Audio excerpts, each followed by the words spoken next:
Hello viewers, I'm your host Pratiksha Mishra with another episode of South Asia Focus.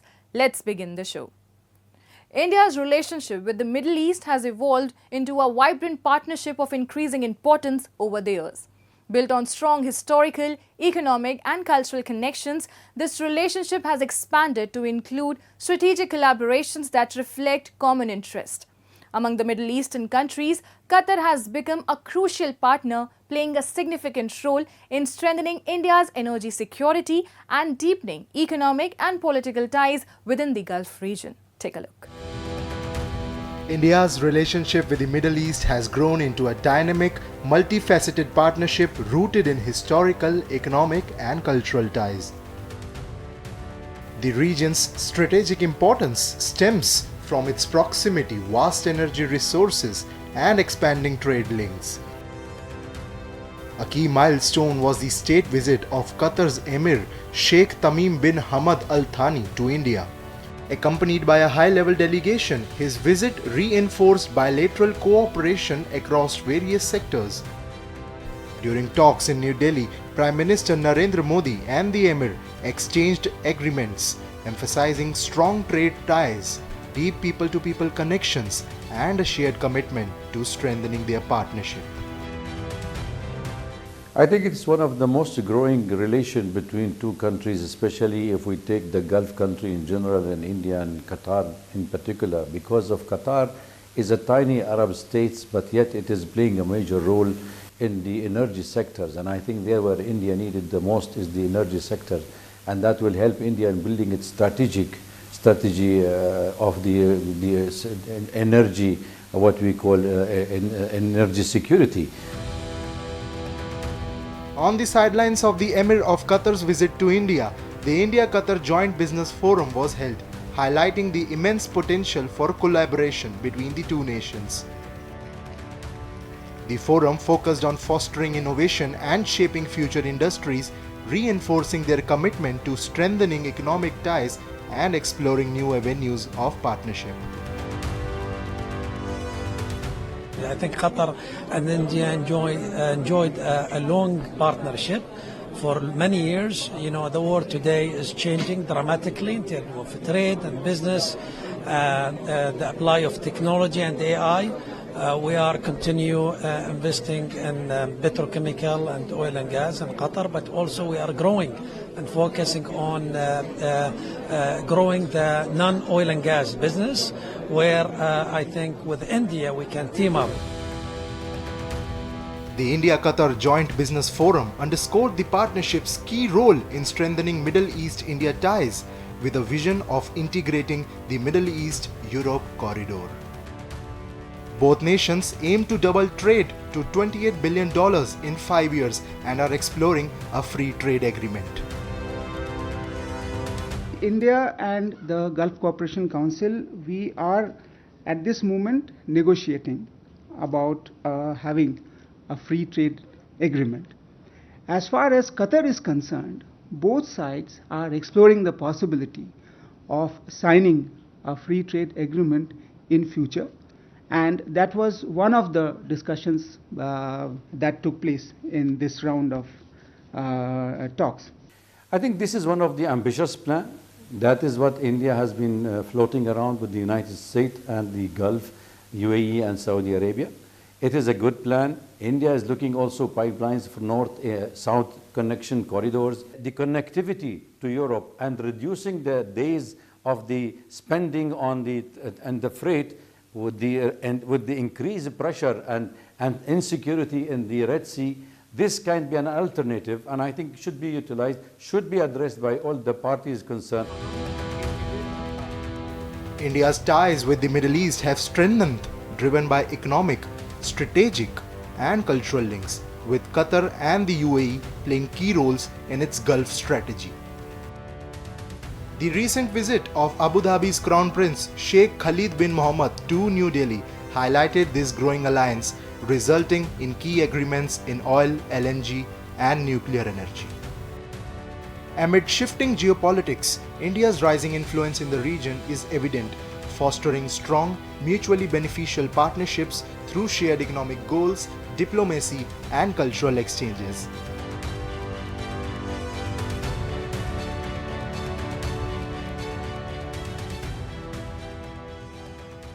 As Ramadan draws near, the sharp rise in inflation across Pakistan has left many families struggling to make ends meet. Essential goods have become more expensive, with traders exploiting the holy month by raising prices, putting immense financial strain on ordinary citizens. With little government interventions to curb this trend, the festive spirit of Ramadan is overshadowed by the harsh reality of inflation, mismanagement and corruption, making it an even tougher time for the nation's most vulnerable. In many Islamic nations, as well as in non-Muslim countries, with significant Muslim populations, special provisions are made to facilitate fasting during Ramadan. Governments and charitable organizations collaborate to provide essential goods at discounted prices, easing the burden on families during this sacred time.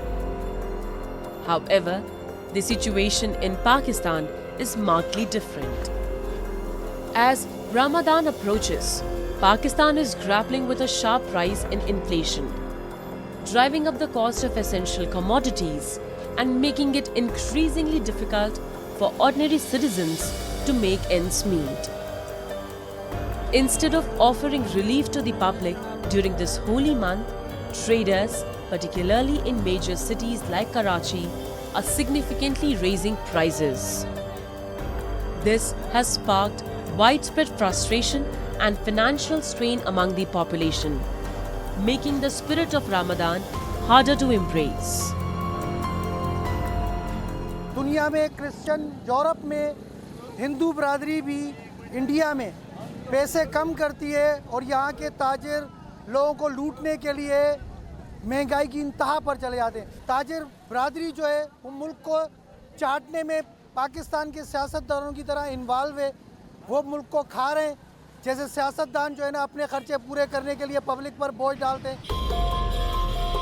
In a country where a significant portion of the population lives paycheck to paycheck, the rising costs of essential goods have placed a considerable burden on families that were already living on the edge.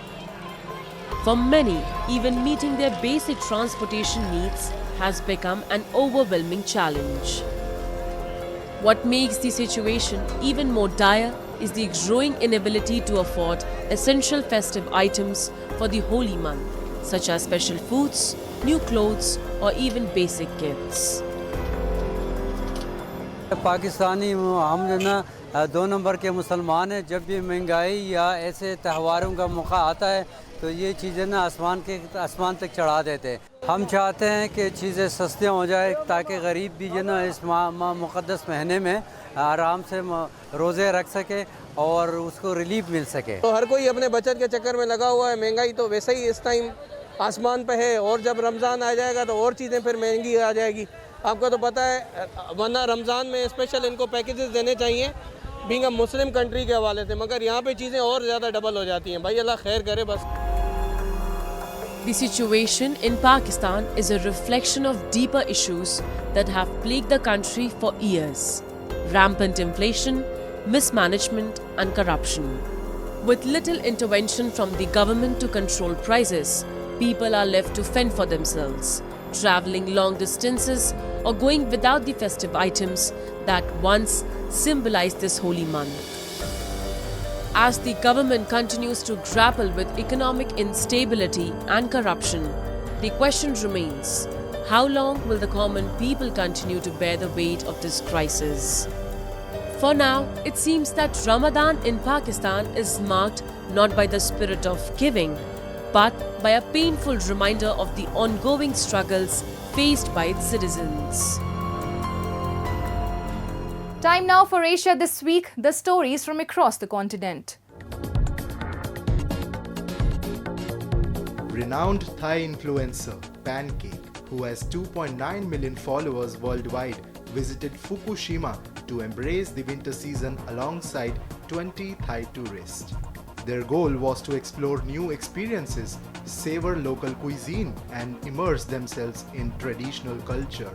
สวัสดีค่ะแพนเค้กเขมมณีจันทร์วิกรค่ะตอนนี้อยู่ที่ประเทศญี่ปุ่นฟุกุชิมะค่ะลมมาพอดีเลยช่วงนี้คือดีมากเพราะว่าหิมะตกพอดีนะคะแล้วก็อากาศเย็นแบบ เอาเป็นว่าเย็นชื่นใจนะคะแล้วก็ใครที่ชอบนะคะที่จะมาท่องเที่ยวมาทานอาหารอร่อยๆนะคะมาชิลกับธรรมชาติสวยๆหรือมาเห็นความดั้งเดิมของที่ฟุกุชิมะเนี่ยบอกเลยว่าต้องมาที่นี่ค่ะมีหลายที่ที่แบบสุดยอดจริงๆอยากรู้ไปที่ไหนบ้างเดี๋ยวตามไปกันเลยค่ะ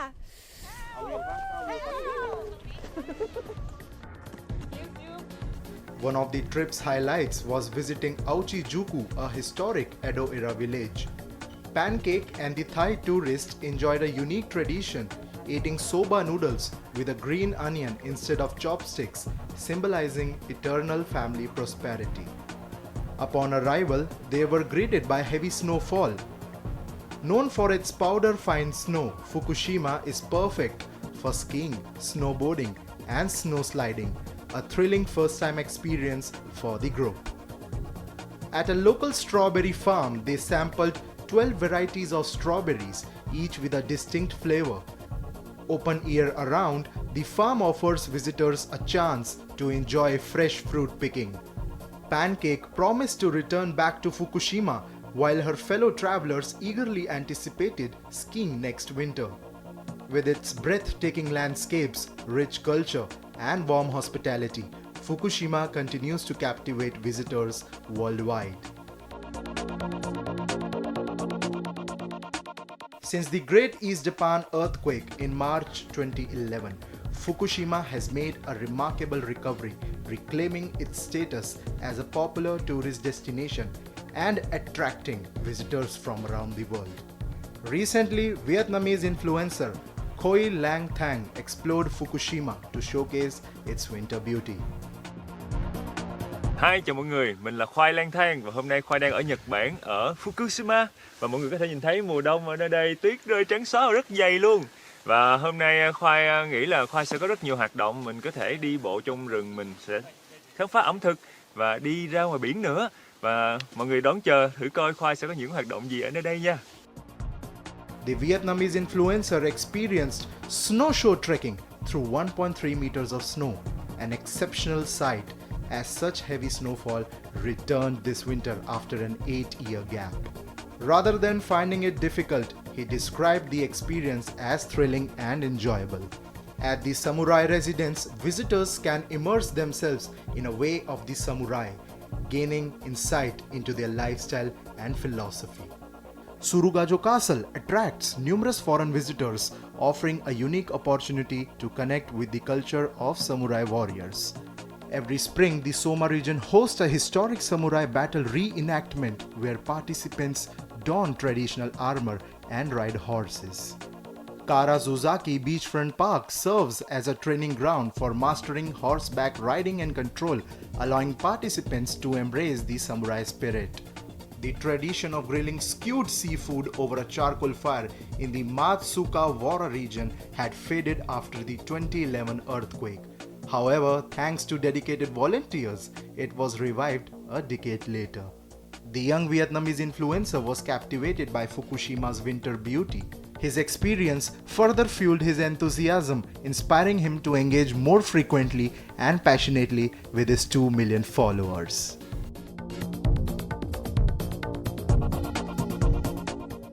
The lawyer of South Korean President Yoon Suk-yeol said on February 20 that he had fully explained key issues in a court hearing to cancel Yoon's detention. The Seoul Central District Court held the first hearing of the impeached president's criminal trial over insurrection charges following his short-lived imposition of martial law on December 3rd. Sri Lanka's economy has endured a challenging journey, but with President Anura Kumara Dissanayke's newly introduced budget, the country is focused on recovery. The budget aims to tackle the aftermath of the 2022 crisis, emphasizing fiscal discipline, economic reforms and debt restructuring. With projections of 5% GDP growth in the medium term, Sri Lanka is looking to stabilize inflation and restore a stable currency. Take a look. Sri Lanka's economy has been struggling for years, but the crisis reached its peak in 2022 when the country defaulted on its international debt for the first time in its history. The South Asian nation faced severe shortages of essentials like fuel, medicine and cooking gas, leading to widespread protest. The crisis also forced then President Gotabaya Rajapaksa to flee and resign. Since the economic collapse, the country has been on a path to recovery.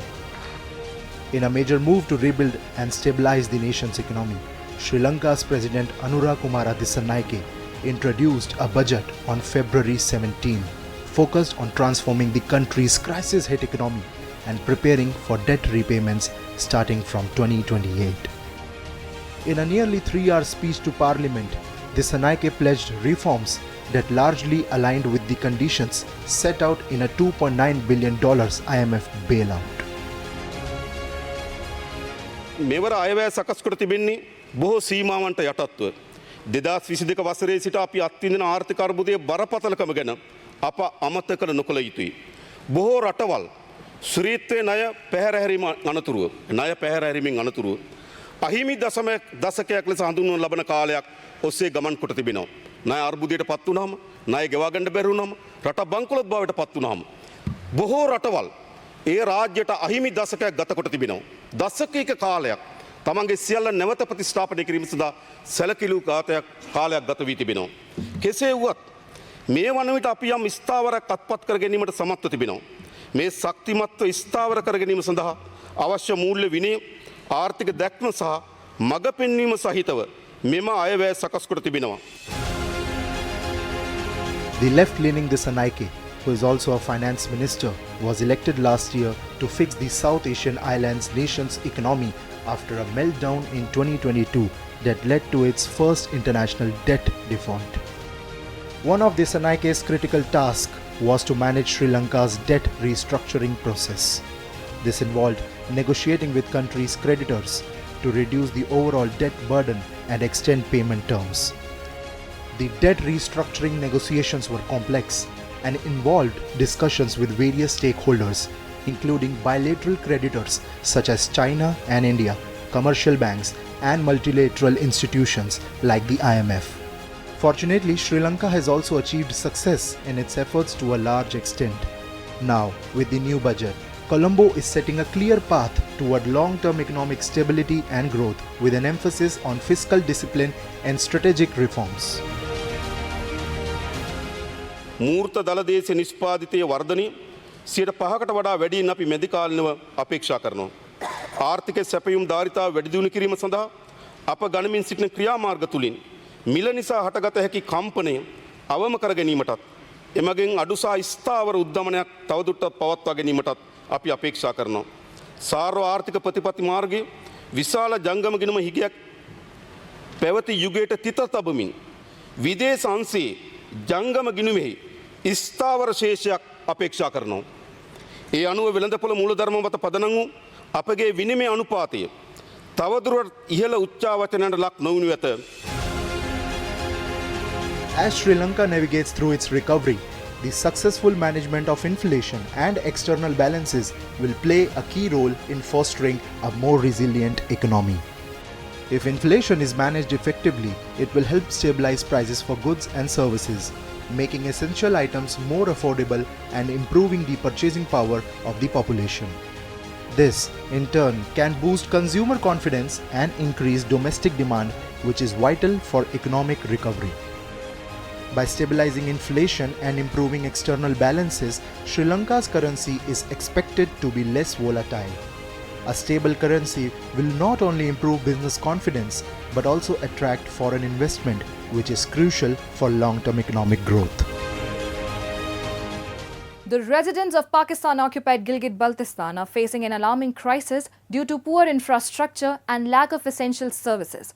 The roads remain in disrepair, causing severe disruptions, while the contaminated water is leading to widespread health problems. The non-functional sewerage system and the absence of basic necessities like electricity and water have worsened the living condition. The roads in Pakistan-occupied Gilgit Baltistan are in terrible shape, and the visuals show the painful reality. When it rains, the roads turn into rivers of mud, washing away parts of the path and leaving whole communities trapped. The local residents are protesting because these dangerous roads are putting their lives at risk and Under the name of renovation and construction, only paperwork is being done. ये road इंतहाई खराब है। यहाँ से आज के लिए कह रहे हैं कि हमने इतना अरबों का काम किया, कुछ भी नहीं किया है। और ये जो है हमारा जब शुरू में जिस तरह खंडरात थे, अभी वही खंडरात बन गए हैं और कोई पुरसान हाल नहीं है। न कोई मेंबर नजर आता है, न कोई यहाँ ठेकेदार नजर आता है, न कोई एनएलसी का बंदा। ये रोड 1 किलोमीटर का रोड है सर। 6 महीनों से काम शुरू किया है और खंडरात बना के छोड़ा है। The residents of POGB are enduring daily struggles due to lack of basic necessities like electricity and water. The non-functional sewage system has further worsened the situation, while contaminated water is causing serious health issues. यहाँ कोई पुरसान हाल नहीं, न बिजली है, न पानी है, बुनियादी जरूरियात कोई भी नहीं, न यहाँ कोई सेवरेज सिस्टम जो किया है वो भी नाकिस है। और यहाँ ये बिल्कुल ही इस तरह है कि ये लोगों को जानबूझ के इस तकलीफ में रखना चाहते हैं। पानी का यहाँ इशू है, पानी ऐसा गंदा पानी पी रहे हैं जिससे हार्ट अटैक और दीगर दूसरी बीमारियों पे आप देखिए अस्पतालों में वो वहाँ इलाज भी नहीं और वो लोग वहाँ एडमिट हैं। Amidst the chaos, locals feel abandoned by authorities with no tangible solutions in sight. As the situation worsens, they continue to protest, demanding immediate action for their basic rights. Amidst the neglect, the people of Pakistan-occupied Gilgit Baltistan continue to suffer. And with that, we come to the end of this week's episode. See you next week. Till then, goodbye and take care.